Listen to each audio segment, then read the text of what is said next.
Film Japan के एक सबसे ज़्यादा सुरक्षा वाले जेल से शुरू होती है, जहां सबसे खुकार अपराधियों को रखा जाता है।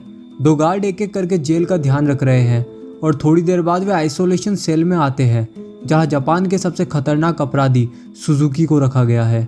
वे एक आधी उम्र का आदमी है जिसे कई सालों से बंदी बनाकर रखा गया है। गार्ड के जाने के बाद सुजुकी मुस्कुराता है और अपना एक दांत निकाल लेता है।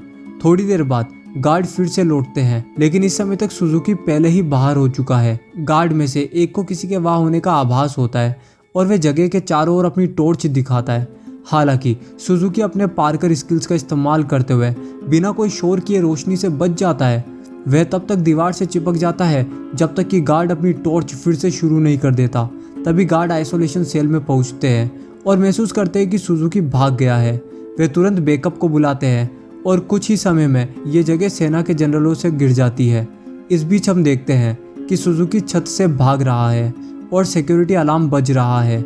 जैसे ही वह एंड तक पहुंचता है, अचानक बारिश होने लगती है और फिल्म फ्लैशबैक में चली जाती है। 12 साल पहले कैदियों के नए ग्रुप को ठीक ठाक सिक्योरिटी वाले जेल में लाया जाता है। उन कैदियों में सुजुकी भी है, जो 10 साल की सज़ा काट रहा है। वह एक शर्मीला व्यक्ति है जो कभी एक शब्द भी नहीं बोलता है और उसके सीने पर एक अजीब उल्टा माउंट फूजी टैटू है। हमें यह भी पता चलता है कि सुजुकी जेलों से भागने के लिए एक्सपीरियंस्ड है, क्योंकि वह पहले ही 3 बार जेल से भाग चुका है। गार्ड इससे अच्छी तरह वाकिफ है, लेकिन उन्हें यकीन है कि सुजुकी इस बार बच नहीं पाएगा। अगले सीन में सुजुकी को उसके सेल में ले जाया जाता है, जो एक छोटा सा कमरा है जिसके ऊपर एक वेंटिलेटर है। वह वेंटिलेटर को ऐसे घूरता है जैसे उसके मन में कुछ चल रहा हो। बाहर एक गार्ड जेल वार्डन मिस्टर खानामुरा से बात करता है और उसे विश्वास दिया कि वे सुजुकी की देखभाल करेंगे। हालांकि जब वह दरवाजे से झांकता है तो वह पाता है कि सुजुकी पहले ही भाग चुका है। कुछ ही समय में सुजुकी को पकड़ने के लिए एक बड़े पैमाने पर तलाशी अभियान आयोजित किया जाता है। वे अपराधी को जीनियस मानते हुए पूरे शहर को घेरने के लिए एक गोला बनाते हैं। यार कितने बेवकूफ है ये, लेकिन आश्चर्यजनक रूप से वे उसे बिना पसीना बहाए 20 मिनट में ही ढूंढ लेते हैं। किसी कारण से सुजुकी ट्रेन की पटरियों से सीधे दौड़ रहा था। बाद में उसे वापस उसी सेल में लाया जाता है, लेकिन इस बार उसके हाथों को बांधा गया है। इस बीच जब एक गार्ड उसके दरवाजे से झांकता है तो वह पाता है कि सुजुकी ने उसके सिर को कंबल से ढका हुआ है। गुस्सा होकर गार्ड सुजुकी पर चिल्लाता है कि वह अपना सिर बाहर करके सो जाए। लगता है कि उसे लुका छुपी खेलना पसंद नहीं है, लेकिन वो बात नहीं सुनता। इसके चलते उसे बहुत बुरी तरह से पीटा जाता है। अगली सुबह हम देखते हैं कि वार्डन सुजुकी के पिछले कैद के रिकॉर्ड देख रहा है। थोड़ी खोजबीन के बाद उसे एक अजीब संयोग मिलता है कि जब भी सुजुकी जेल से भागता है ना, तो वे तुरंत ही पास की ट्रेन की पटरियों पर मिल जाता है। रात में वार्डन गार्ड के साथ जगह की जांच कर रहे हैं। जब वे सुजुकी के सेल में जाते हैं तो वे ये देखकर चौंक जाते हैं कि उसने अपनी हथकड़ी खोल दी है। गर्म दिमाग वाला गार्ड जानना चाहता है कि सुजुकी ने इस तरह की चाल कैसे चली, लेकिन हमेशा की तरह सुजुकी चुप रहता है। इस वजह से उसे एक बार फिर से सजा मिलती है। एक दिन सुजुकी एक छोटे से तार से खेलता नजर आता है। वह उसे किसी तरह इसे अपने सेल के अंदर लेकर आया है और यह वही उपकरण है जो उसे उसकी हथकड़ी खोलने में मदद करता है।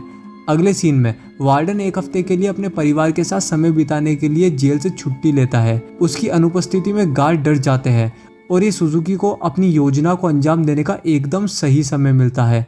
वह तार निकालता है और उससे दरवाज़ा खोलने की कोशिश करता है।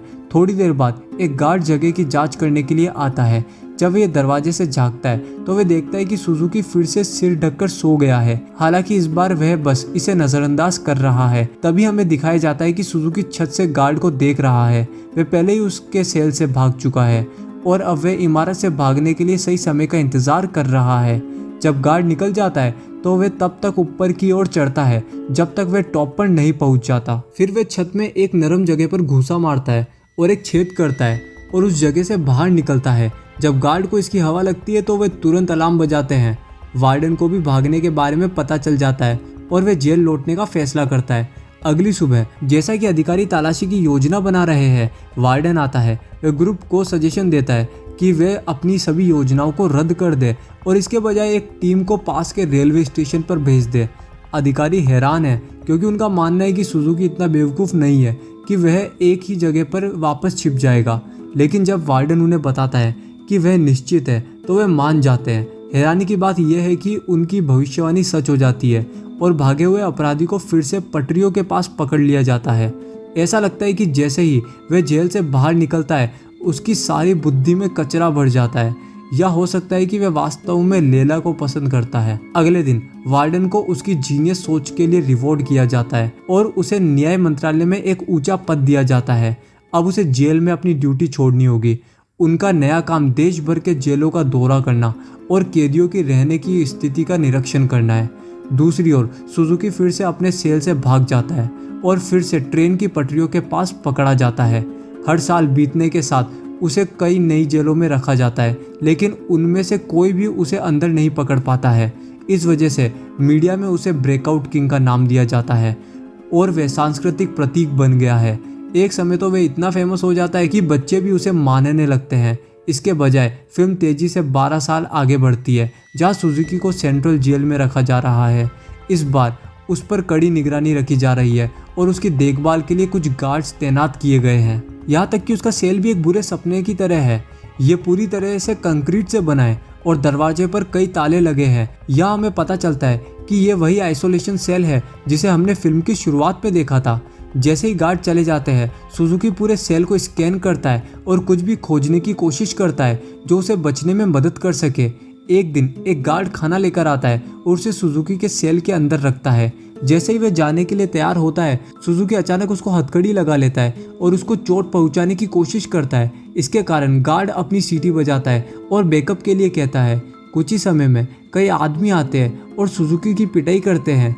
होश में आने के बाद वह दरवाजे से देखता है और गार्ड की गतिविधियों को ट्रैक करता है। जब वह ऐसा कर रहा होता है तो उसके चेहरे से खून टपकता है और लोहे की सलाखों को भिगो देता है। अगली सुबह गार्ड सुजुकी के हथकड़ी में और भी पेंच जोड़ते हैं, उम्मीद करते हैं कि वे इस समय इसे नहीं खोल सकता। जाने से पहले वे उसे एक और खतरनाक सजा देते हैं। इस तरह सुजुकी के दिन बीतने लगते हैं। वे जानबूझकर पहरेदारों पर हमला करता है, फिर पीटा जाता है और अपने दरवाजे के लोहे के सलाखों को अपने खून से भिगो देता है। एक दिन गार्ड ने उसे इतनी बुरी तरह पीटा कि उसका एक दांत गिर गया। हैरानी की बात यह है कि सुजुकी इसे उठाता है और मुस्कुराने लगता है, जैसे कि उसने इसकी पूरी योजना बनाई हो। अगले सीन में सुजुकी अपने दांत से दीवार पर कुछ बनाता हुआ नजर आ रहा है। जब एक गार्ड आता है तो वह तुरंत अपने मुंह के अंदर दांत को उसकी मूल स्थिति में रखता है। कुछ हफ्ते बाद सुजुकी ने एक और गार्ड पर हमला किया। इस बार वह सभी सीमाओं को पार कर गया और उसे अंतिम सजा दी गई। वे एक लंबी जंजीर निकालते हैं, उसे बांधते हैं और उसे कठिन पोजीशन में खड़ा करते हैं। दिन बीत जाते हैं लेकिन वह अभी भी उसी स्थिति में है। एक दिन सुजुकी गाना शुरू कर देता है। अंत में यह पता चला कि वह बोल सकता है। इसके बाद फिल्म तेजी से 1 साल आगे बढ़ती है और बेचारा सुजुकी अभी भी सजा भुगत रहा है। वह एक भगोड़े की तरह दिखने लगा है और कीड़े उसके हाथों में दिखाई देते हैं। उसे खांसी हुई है। सौभाग्य से उस शाम गार्ड उसके सेल में प्रवेश करते हैं और अंत में जंजीरों को उतार देते हैं। उसे आखिरकार पूरे 1 साल के बाद आराम मिलता है। इस बीच पुराना वार्डन मिस्टर खानामुरा वहाँ की सुविधाओं का निरीक्षण करने के लिए जेल में पहुँच जाता है। जब वह आइसोलेशन सेल के पास जाता है तो उसे एक बीमार और नाजुक सुजुकी दिखाई देता है। हालांकि वह बस उसे अनदेखा करता है और चला जाता है। इसके बाद उसे उसी रात में ले जाया जाता है जिसे हमने फिल्म की शुरुआत में देखा था। जब बाहर गड़गड़ाहट शुरू होती है तो सुजुकी अपनी योजना को गति प्रदान करता है। ऐसा लगता है जैसे वह 1 साल से अधिक समय से इसी दिन का इंतजार कर रहा है। वह अपना दांत निकालता है और अपने शिकंजे को खोलने लगता है। यहाँ हमें पता चलता है कि सुजुकी दीवारों पर चित्र नहीं बना रहा था, लेकिन वास्तव में वह सिर्फ अपने दांत तेज कर रहा था ताकि वह हथकड़ी खोल सके। हथकड़ी से मुक्त होने के बाद वह दरवाजे के पास आता है और उसकी धातु की सलाखों को हिलाना शुरू कर देता है। हैरानी की बात यह है कि लगातार खून बहने के कारण धातु की छड़ें जंग खा चुकी है और आसानी से उतर जाती है। इससे वह अपनी जगह से भाग जाता है। इसके बाद हमें अतीत में ले जाया जाता है, जिस दिन सुजुकी का जन्म हुआ था। उसकी मां की डेथ डिलीवरी के कारण हो गई थी, जबकि उसके पिता जेल के अंदर सड़ रहे थे। इसी के चलते उसका पालन पोषण उसके दूसरे परिवार ने किया है। एक दिन जैसा कि सुजुकी जंगल में अपने पार्कर स्किल्स की प्रैक्टिस कर रहा था, अचानक उसके भगोड़े पिता उससे संपर्क करते हैं। सुजुकी ने अपने पिता की छाती पर एक टैटू देखा। दुर्भाग्य से जब कुछ अधिकारी आते हैं और पिताजी का पीछा करना शुरू करते हैं, यह देखकर सुजुकी को लगता है कि शायद अब उसके पापा वापस नहीं आएंगे और किसी दिन अपने पिता से मिलने की कसम खाता है। अब दोबारा प्रेजेंट में आते हैं। सुजुकी फिर से पटरियों के माध्यम से चल रहा है जब उसे मिस्टर खानामुरा द्वारा रोका जाता है और आश्चर्यजनक रूप से वह मना करता है। कुछ देर बाद पहरेदारों की टोली मौके पर पहुंचती है और उसे ले जाती है। यह देखते हुए कि सबसे सेफ जेल भी सुजुकी को नहीं पकड़ सकती, क्रिमिनल डिपार्टमेंट के प्रमुख ने खानामुरा को आदेश दिया कि सुजुकी को पृथ्वी की सबसे घातक जेल तक ले जाने के लिए। जेल का नाम है आइल। जेल आइल किसी दूसरे जेल की तरह नहीं है। ये समुद्र के बीच में हर तरफ बेहद खतरनाक धाराओं के साथ स्थित है और इससे भी महत्वपूर्ण बात यह है कि आसपास कोई भी ट्रेन नहीं है। इसके अलावा आसपास के पानी में शार्क भी होती है जिससे बचना असंभव हो जाता है। जेल के अंदरूनी हिस्से भी उतने ही भयानक है। जगह के चारों ओर सैकड़ों गार्डों को मंजूरी दी जाती है और अगर कोई कैदी भागने की कोशिश करता है तो उन्हें देखते ही गोली मार दी जाती है। कैदियों को जहरीला खाना भी दिया जाता है जो धीरे धीरे उन्हें पागल बना देता है। सुजुकी जब वहां पहुंचता है तो उसे तुरंत अपने सेल के अंदर बंद कर दिया जाता है। सेल एक साथ रखी गई लोहे की रोड से बनी है जो सुजुकी को उसके पूरे शरीर के चारों ओर बांधती है। इस कारण उसे एक इंच भी आगे बढ़ने की इजाजत नहीं है। मिस्टर खानामुरा जेल की लाइब्रेरी में प्रवेश करते हैं और सुजुकी के बारे में जानकारी की खोज शुरू करते हैं। थोड़ी खोजबीन के बाद वह कुछ पुरानी फाइलें प्राप्त करते हैं और उन्हें पढ़ते हैं। वापस जेल के अंदर सुजुकी अपने सेल के अंदर ध्यान कर रहा है। हालांकि उस जगह से भागना नामुमकिन सा लगता है, लेकिन उसके मन में एक विचार आता है। कुछ देर बाद वह अपना ध्यान समाप्त करता है और अपनी आंखें खोलता है। फिर वह अपने दोनों कंधों को डिसलोकेट करता है और धीरे धीरे छोटे से होल से बाहर निकल जाता है। एक कैदी ने उसे नोटिस किया, लेकिन क्योंकि वह बहुत नशे में है इसलिए वह एक शब्द भी नहीं बोलता। इस बीच जैसा कि मिस्टर खानामुरा अभी भी अपने रिसर्च में डूबे हुए हैं, आइलैंड में अलार्म बंद हो जाता है। हालांकि चिंतित होने के बजाय जेल वार्डन खुश हो जाते हैं क्योंकि आइलैंड से बचने का कोई रास्ता ही नहीं है। वे इस बात से भी खुश है आखिरकार उनके गार्ड्स को एक कैदी को मारने का मौका मिला है।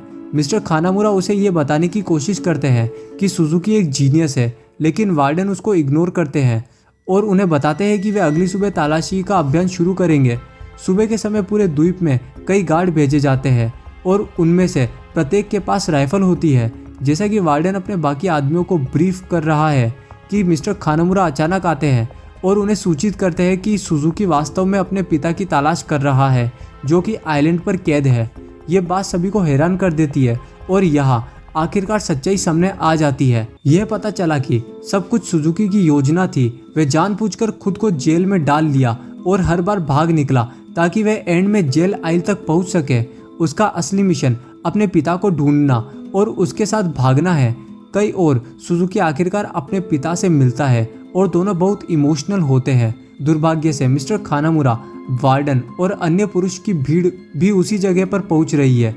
हैरानी की बात यह है कि जब वे वहां पहुंचते हैं तो सुजुकी और बूढ़ा आदमी पहले से ही जा चुके होते हैं। फिल्म के अंतिम सीन में सुजुकी अपने पिता को आइलैंड के किनारे पर ले जाता है जहां उनके पास एक पैराग्लाइडर तैयार है। दोनों ग्लाइडर में सवार हो जाते हैं और वहां से उड़ जाते हैं। इस बीच मिस्टर खानामुरा एक बूढ़े व्यक्ति से पूछताछ करने की कोशिश करते हैं जो सुजुकी के पिता के कमरे में रहता था। तभी वे इस आदमी के सीने पर वही टैटू देखते हैं और हैरान रह जाते हैं। फिल्म समाप्त होती है क्योंकि मिस्टर खानामुरा बताते हैं कि इतने सालों की योजना के बाद भी सुजुकी गलत आदमी के साथ भाग गया है। इस तरह के और वीडियो देखने के लिए सब्सक्राइब करें, नोटिफिकेशन बेल चालू करें और चैनल को मदद करने के लिए वीडियो को लाइक करें। वीडियो देखने के लिए दिल से धन्यवाद।